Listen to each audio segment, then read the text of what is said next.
Cuéntame de economía. La realidad de la vida económica y tu bolsillo sin tanto rollo. Cuéntame de economía. En México se dice que los pobres son pobres porque quieren, porque no le echan ganas, porque no trabajan lo suficiente y que es muy sencillo prácticamente salir de la pobreza, pero pocas cosas son tan falsas como estas. Y para desmentir y preguntarnos acerca de este tema, tenemos a un invitado especial y de lujo. Él es Roberto Vélez, quien es director ejecutivo del Centro de Estudios Espinosa Iglesias. Hola Roberto, bienvenido a Cuéntame de Economía. Hola Dainzú, muchas gracias por la invitación.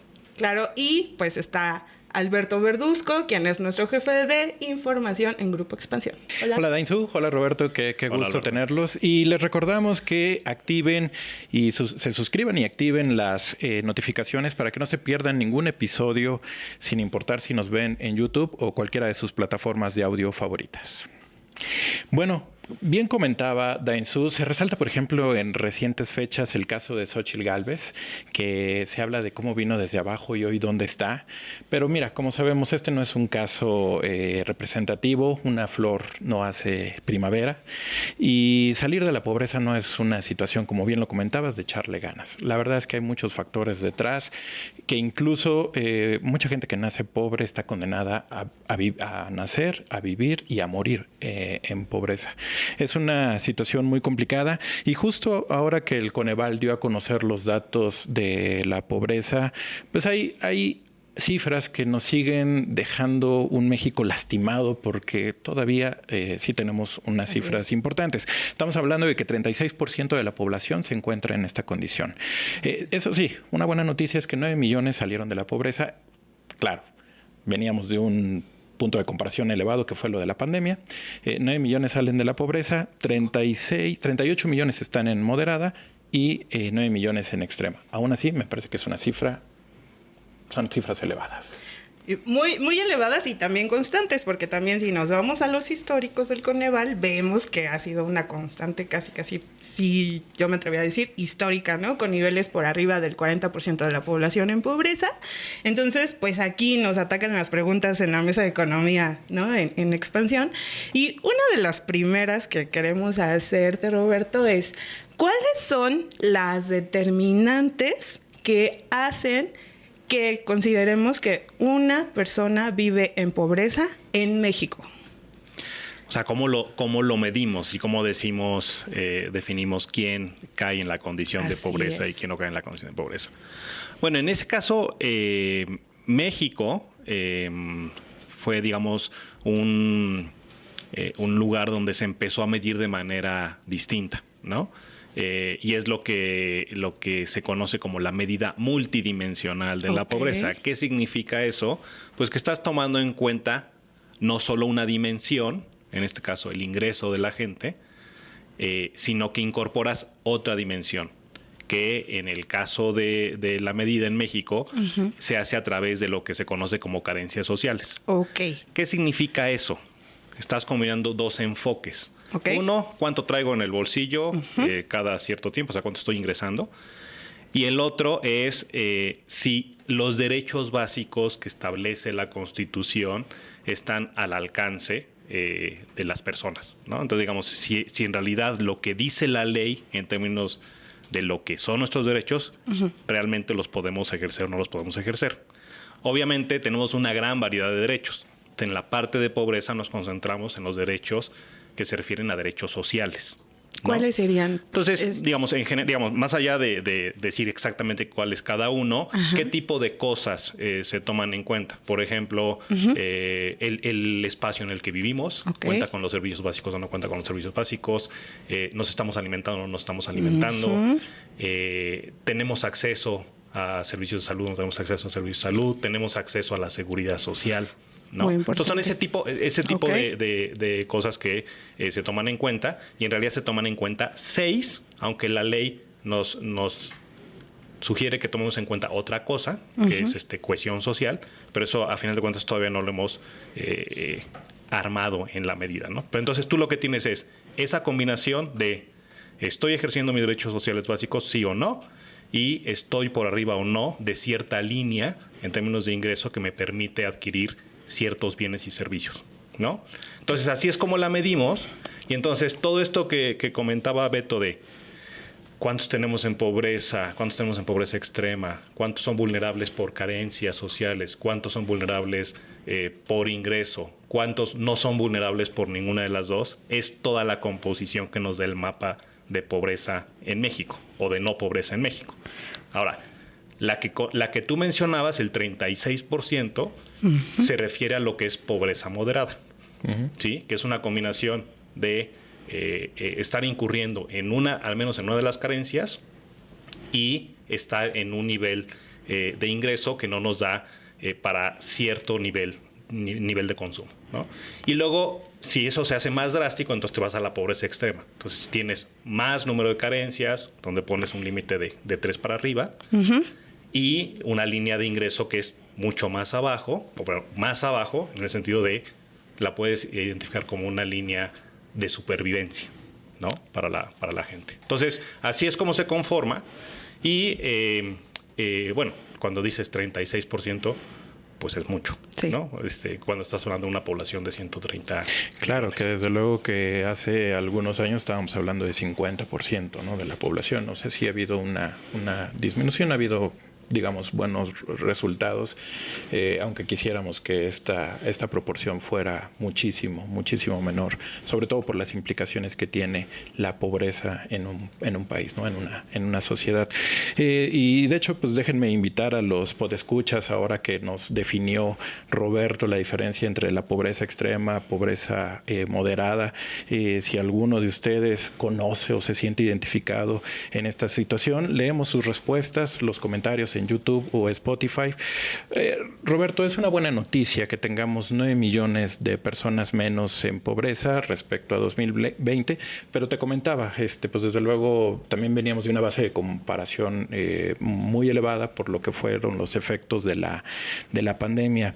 Pero de pronto quisiera preguntarte, en un periodo de alta inflación, en un periodo de turbulencia financiera, una crisis económica, que incluso ni siquiera originada en México, que viniera del exterior, ¿hay personas que pueden ser proclives a volver a caer en la pobreza? Este umbral entre salí de la pobreza, pero cualquier situación me vuelve a tirar. Bueno, esa es una de las grandes preocupaciones que tienes siempre. Es decir, si tú logras un avance, que estos 9 millones, entiendo que te estás refiriendo al cambio 2022, pero en realidad si nos movemos a 2018 sin tomar en cuenta lo que implicó la pandemia, 5 millones. Son 5 millones, ¿no? Pero ese es un buen dato para hablar sobre lo que me preguntas. Es decir, imagínense, el cambio en 4 años fue de 5 millones neto, pero en medio hubo un movimiento de 4 millones. En este caso positivo porque fue bajada, pero para que bajaran esos 4 millones fue porque había subido en esos 4 millones, ¿no? Entonces, yo sé que la pandemia es un caso particular, que fue un gran choque que nos afectó a todos, pero pensemos que en la vida suceden esas cosas, ¿no? No que nos suceda a todos al mismo tiempo, pero sí nos puede suceder a muchos en cierto momento, ¿no? Y entonces el gran reto cuando tú tienes una política de combate a la pobreza no es únicamente lograr que la gente quede por encima de lo que tú estableces como los mínimos, sino de que hacia adelante se mantengan por arriba y no se te vuelvan a caer ante un choque con estas características. Entonces ahí sí es clave pensar en si tienes una población vulnerable o no tienes una población vulnerable. Ahí, por ejemplo, puede caber este hecho, por ejemplo, no tengo seguros, acceso médico, ¿no? Y me enfermo o un accidente. Ahí, por ejemplo, en este caso, una persona que a lo mejor tiene tanto número a lo mejor no tiene carencias más que el acceso a la salud y de pronto enferma y tiene que desembolsar en el privado, ¿no? Entonces ahí esa es una persona proclive a caer en pobreza por este tipo de situaciones. Claro, porque tiene esa carencia, ¿no? Ajá. Por eso es tan importante, no cualquier, digamos, al menos una de las carencias, si la estás enfrentando, entonces ya estás en una situación pues vulnerable, ¿no? Claro. Entonces, imagínense que efectivamente lo que tú estás diciendo sucede. Te enfrentas a un evento de salud en la pandemia tienes que pagar, vas al servicio público y estás sobrepasado, entonces vas al sector privado y vamos a suponer que eso no está sobrepasado, pero entonces ¿cuánto pagas? ¿No? Y ese pago que llevas a cabo pues te afecta el patrimonio y empieza a afectar otras cosas que no son solamente tu bolsillo. O sea, afecta a tu familia en su conjunto, por ejemplo, decisiones sobre la educación y la salud de tus hijos, o el cuidado que haces si es que tus padres o tus suegros no tienen acceso a la protección social, entonces también tienes que atender esa población, pero no tienes el recurso, ¿no? Entonces, claro que es importante, ¿no? Y qué situación tan interesante nos comentas, porque justo una de las carencias que se incrementó el número de personas en esa situación fue las que están impedidas al acceso de salud. De salud. Entonces, imagínense un tema tan fundamental para una persona que sea de las que genera ahora inquietud, preocupación, porque es de las que crecieron. Es un tema. Roberto, a veces cree uno que los niveles de pobreza no le afectan porque pues, no estamos ahí. Muchos somos afortunados de no estar en esa situación. Pero para mí sí es una tragedia que tengamos millones de mexicanos que pudieran estar explotando talento, habilidades. No sabemos cuántos niños que están en esa condición hoy podrían ser, o mañana podrían ser un muy buen funcionario, que nos faltan en este país, un buen ingeniero, un buen matemático, una persona pues con una trayectoria o con un futuro pues. Y quisiera preguntarte, ¿cómo le afecta al país y a la misma sociedad el tener a millones de personas en pobreza que no pueden desarrollarse justo por este impedimento que significa estar en esa condición? Bueno, al final de cuentas, la pobreza es una manifestación de otros problemas. O sea, la pobreza es resultado de una desigualdad estructural o desigualdades que vivimos en México y que tienen mucho que ver con, pues como me presentaron, con la problemática de movilidad social que hay en el país. Entonces, digamos, si lo vemos desde la perspectiva de movilidad social y pensamos en cuáles son los costos que genera el hecho de que no haya movilidad social y que eso se vea reflejado en niveles altos de pobreza, te puedo mencionar 3, ¿no?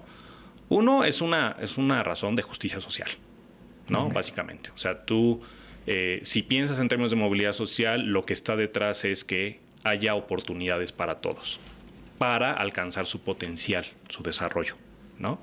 Entonces, si te enfrentas a ese tipo de barreras para alcanzar tu desarrollo, algo no está funcionando. ¿Por qué? Porque no tendría que depender de quién eres hijo o en qué lugar naciste el hecho de que puedas tener esa posibilidad, ¿no? Entonces, eso es una cuestión de justicia social, ¿no? Y eso tiene que ver con nuestro contrato social. ¿Cuál es nuestro contrato social? ¿Cuál es nuestro piso mínimo? No solamente de arranque, sino luego nuestro piso mínimo de resultado, ¿no? Esa es una.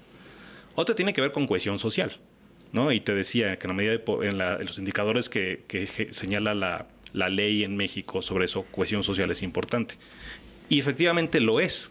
O sea, imagínense que tenemos un país que sí tiene un alto nivel de pobreza, pero que esa pobreza, como yo les decía, es una manifestación de otro problema, que son las altas desigualdades que hay. Correcto. Entonces, cuando tú tienes ese tipo de altas desigualdades, infranqueables, donde al final también empiezas a tener polarización, es decir, la gente cada vez se acerca menos a otra gente, somos cada vez más distintos. ¿Cómo le hacemos para llegar a acuerdos? ¿Cómo le hacemos para revisar el contrato social que tenemos? ¿Cómo le hacemos para definir nuestras políticas públicas hacia el futuro? ¿Cómo le hacemos en nuestro día a día, en la interacción con toda la gente? Entonces, ese es otro costo. Y uno muy importante también es el económico. Tú lo dijiste así, ¿qué pasa si tú tienes gente talentosa pero no puede alcanzar su potencial? Pues estás desperdiciando recursos. ¿Qué pasa si las reglas del juego son tales que aunque tú te hayas esforzado y hayas logrado alcanzar tu potencial, no te puedes colocar en el mercado laboral porque las reglas toman en cuenta tus circunstancias de origen, tus características personales, a qué escuela fuiste, etcétera, etcétera. ¿Hasta de qué color de piel eres? Sí, justamente eso. ¿Qué condición? O sea, en el país hay como algunas condiciones que sí te hagan más difícil justamente salir de ese umbral de pobreza, lo decía, el tono de piel, incluso el sexo, las preferencias sexuales, si naciste en el sur, en el norte, en el centro del país, realmente es cuestión de nada más echarle ganas y ya. O sea, te puedo decir sobre lo que sabemos, porque no lo sabemos todo. ¿Y por qué lo sabemos? Porque levantamos encuestas y analizamos qué tipo de factores como esos tienen un efecto o una asociación con la movilidad social. Entonces te puedo decir que importa el estrato socioeconómico en el que naces. Entonces, si naces muy abajo, es muy difícil salir de ahí. Pero hay otras circunstancias, como por ejemplo ser hombre, ser mujer, adscripción étnica, es decir, eres indígena o no eres indígena, el tono de piel, el lugar en el que naces. No únicamente en términos de región, sino por ejemplo en términos de territorio urbano, rural. ¿No? O sea, todo ese tipo de cosas es una combinación que hace que cada una por separado se constituya en una barrera a la movilidad social. Pero en el conjunto, cuando tú hablas de movilidad social, como les decía, lo que está detrás es la idea de la igualdad de oportunidad.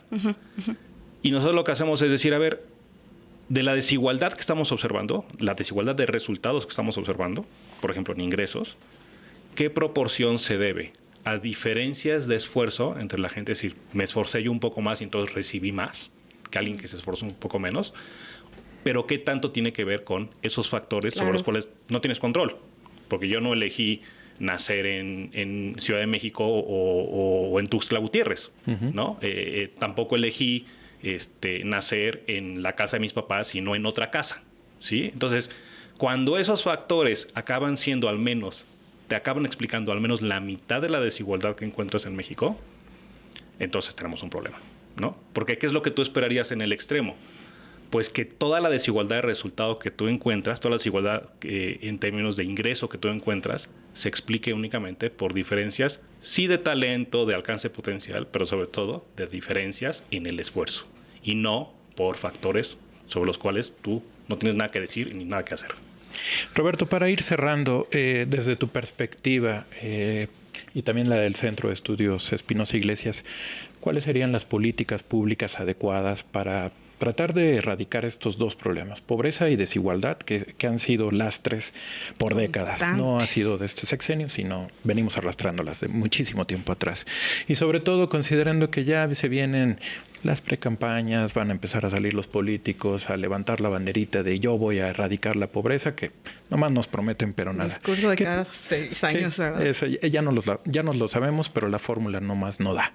¿Cuáles son las políticas públicas que tú crees que serían adecuadas? O sea, primero hay que decir voy a volver a decir una cosa que es muy importante que es importante para establecer tus objetivos y con base en eso definir tus políticas. Una es, ¿importa la igualdad de oportunidad? Sí, sí importa. Pero ¿qué pasa si garantizas igualdad de oportunidad y alguien, de todos modos, por cualquier razón, accidental, lo que sea, cae por debajo de cierto mínimo de bienestar? Tu contrato social te tiene que garantizar que no haya gente que se vaya por debajo de eso. Entonces, tú estás asegurando dos cosas: que haya oportunidades parejas para todos y dos, que nadie caiga por debajo de eso. Entonces, dicho eso, de las políticas, yo creo, más importantes, más allá de la educativa, que es un motor de movilidad social, la de protección social y la de mercado laboral son clave, ¿no? ¿En qué sentido la de protección social? Ya lo platicamos. ¿Qué pasa si nos está yendo más o menos bien, pero de repente viene un choque de salud, viene una pandemia y todo lo que hemos ganado en el camino lo perdemos de un plumazo? ¿Dónde están nuestros seguros sociales? ¿No? Eso es clave. Entonces, ahora, cuando dices protección social, ¿eso de qué se tendría que componer? Uno, por ejemplo, de seguro de desempleo, ¿no? ¿Qué pasa si otra vez viene el choque y por un momento, por cierto tiempo, pierdo el empleo, ¿no? Pero hay otras cosas que protección social debería incorporar y que tradicionalmente no incorpora. Pensemos, por ejemplo, en lo que se conoce como sistema de cuidados. ¿A qué me refiero con eso? Todos requerimos cuidados. Y en general todos, pero en una proporción mucho mayor, quien cuida son las mujeres. ¿Sí? Entonces, ¿cómo repartimos esa carga? De tal manera que, por ejemplo, las mujeres puedan elegir libremente, igual que los hombres, qué hacer en su vida. Eso no existe y no está concebido en nuestro sistema de protección social y tenemos que concebirlo. Es decir, lo que tenemos que hacer para alcanzar igualdad de oportunidades es establecer políticas que te garanticen que efectivamente, independientemente de quién seas, en este caso un hombre o una mujer, tú puedas elegir libremente qué quieres hacer en la vida, ¿no? Entonces, esa política resulta clave. Amigos, si no cortamos, nos vamos a ir al infinito y más allá. El tema es vasto, nuestro invitado es de lujo y entonces no queda más que agradecer que haya venido a compartir sus conocimientos. Gracias, Roberto Vélez, director ejecutivo del Centro de Estudios Espinosa Iglesias, por haber venido.